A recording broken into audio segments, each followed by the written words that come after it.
no? Last year. Ano yung pinagawa mo sa akin dati?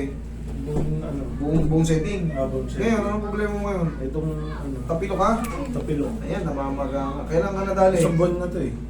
Ang nangyari sa akin, hindi, ang nangyari, ako lang muna. Sige. Nung naano ko, hindi na mabaling ganun, tapos binalik ko lang. Ah, nag-shady siya? Ako nag-shit siya na ganun talaga. Etong pala baka napunta doon. Oh, Eh, siyempre, hindi ko mauwi. Pinilit ko, ginanong ko. Very good. Yun nga, na medyo masakit. Sa kakapanood yan ng video mo. Hindi. Kasi pag hindi mo rin yan binalik, Ah, habang tumatagal, siyempre, magkikreate ng malaking swelling yan. Kasi nga, na-hyperextend na lahat ng tendons and ligaments. Hihirap na yun bumalik. Pero kung pagbago pa, may pain man siya, pero dudulas na Oh, yun. Mabilis. pero masakit. Kaysa naman, ngayon kung inabot ng isang buwan niya, nakasyete pa rin. Naku, baka hindi na natin maibalik. Kasi, titigas na yung mga tendons niyan, mga ligaments. Eh, Ngayon, ano ko lang, baka hindi ko na ibalik ng tama. yun ang para sa akin na kasi ngayon talagang hindi pa nakabalik. Bakit?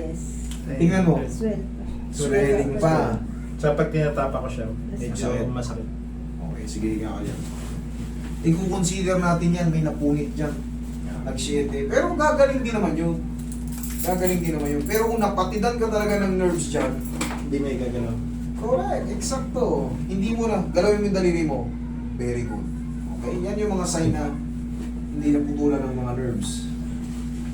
Pero ngayon, under swelling pa, isang buwan. Okay. Double check na. Mas malaki siya nung... Yun, syempre. Oo. May experience mo talaga, magsusunod. Saka nun, hindi talaga ako nakakalakad.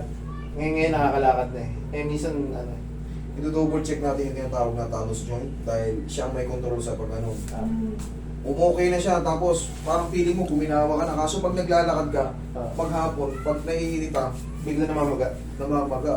Yun, ibig sabihin yun sa talus joint yun kasi siya nga ang may control ng ganyan pag naglalakad. Pag ginagano-gano mo yung paa mo, pababa, pataas, patagilid, siya. Yan ang ano. Siya may control niyan, yan ang aayusin natin.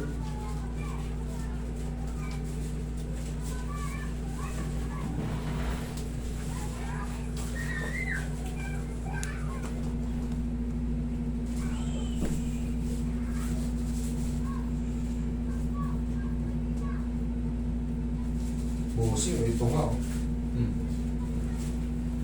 Wala oh. Hawakan mo ito, ma'am. Hawakan mo lang ito. Yan. Yan. Hawakan mo ito. Oh, wala. Yung rin yung hindi ko makita eh. Ito oh. Pero i-consider natin kasi namamaga mo, pero medyo nakabukol talaga siya. Ito ang ilulubog ko. Yan ang ilulubog ko. Relax na.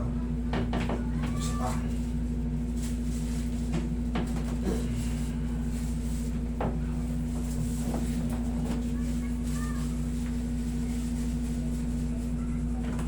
Huwag mo lalabanan, relax lang, hayaan mo lang. Isa pa. May ibang tissue, Roy. Kailangan niya kahit paano bumaba. Tapos mamaya, siyempre, pag tinapak mo, kailangan mas okay. Hindi mas lalong sumakit. Isa pa. Ah. May mahiwagang paong.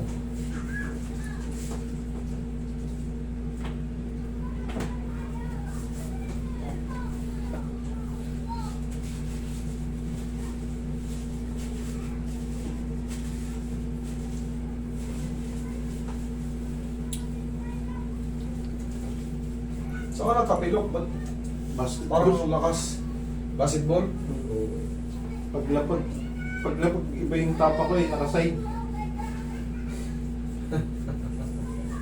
Gulat din ako eh. Shit eh. Pero maganda yun talaga, ginawa mo. Bago pa. Dudulas lang yun. Kailangan lang naman ng presence of mind eh. Pero pag naunahan ka ng nervyos, hihimatayin ka na nun. Wala na. Pag dinala ka sa hospital, nakita mo, nakakasting ka na. Pag nakakasting na, kung ano itsura nun, ayun na yun. Gagaling na nakaganon ang posisyon. Meron nga akong ginawa dyan, natanong ba yun, ginanon ko, naka-7. Nung inayos ko, Sa volleyball. may lalaki, humuli. Okay na. Ayos na, okay na. Hmm. Tapos biglang umiyak eh, Dinig. Ayos na! Huli. Biglang, sabi ng papa niya, uy, tapos na! Ngayon ka ba iiyak? Hindi, umiyak ako, saya ako. Nagtawag pa nga sila sa akin, nag-send pa ng video. Nag-MVP pa yung anak niya sa basketball. Maka-recover agad. Pag bata pa kasi, mabilis maka-recover. Player.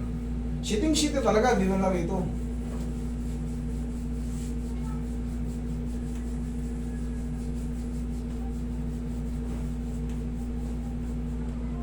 Pag inilakad ko kasi biglang namamaga eh. Yes. Kasi nga, wala sa timing yung talus joint. Siya nga ang may control ng ganun. Ako, syempre, idol, I'm sorry to say, pero makakatulong meron yung impact ng bigat mo. Mm. Yung bigat mo kasi saan ba punta yung pressure? Puro dito na yung may ipon yung bigat. Pag aakyat ka ng kunyari, igaganon mo yung paa mo. Siyempre, yung pressure. May tao dyan sa bahay. Diba? Sige, sige.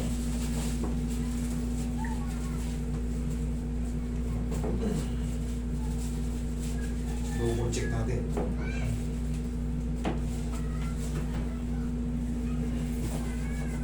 Check mo, idol. Tingnan mo, kailangan humina na siya.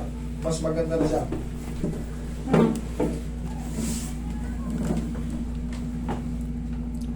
Yeah, yung sinalas mo. Oh. Ano mas maganda? Yung ngayon o yung kanina? O the same pa rin o mas lalo sumakit? May ano, bumuhod na konti. Okay.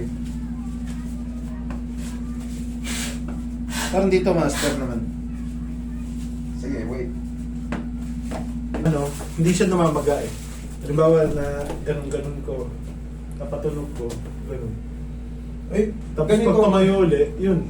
hindi nga yung pressure ng bigat mo eh, higa ka. Pero, pagka nagko-compress nyo lang, ito kasi magang-maga pa talaga eh. Ayan o. Nandito na lang daw yung masakit, pero dito okay na. Ngayon, ito yung pressure dito kasi bilog na bilog pa nga eh. Hanggat maaari, syempre, nakakatulong kasi yung bigat natin, bossing. Alalayan mo muna ng ano lang, kahit mga 1 linggo lang, para hindi na siya mamaga, magdire-diretso na siya. Ito, tatanggalin nyo lang to pag matutulog. Tanggalin nyo to pag matutulog. Malaking bagay ito. Tandaan nyo yung mga nagsuswell sa atin, kinukompress talaga yan. Part ng part ng standard procedure sa mga swelling, kinukompress talaga yan. Pero mas maganda, makakalaya siya pag tulog ka na. Pag patulog ka na, pakawalan mo lang. Okay, bossing? Antay lang tayo ng 1 to 2 weeks. Ngayon, 1 to 2 weeks, master. Lumpas na yung 2 weeks. Parang yung may naiwan pa rin dito. Bumalik ka rito kahit 5 bulag. Wala kang babayaran. Okay?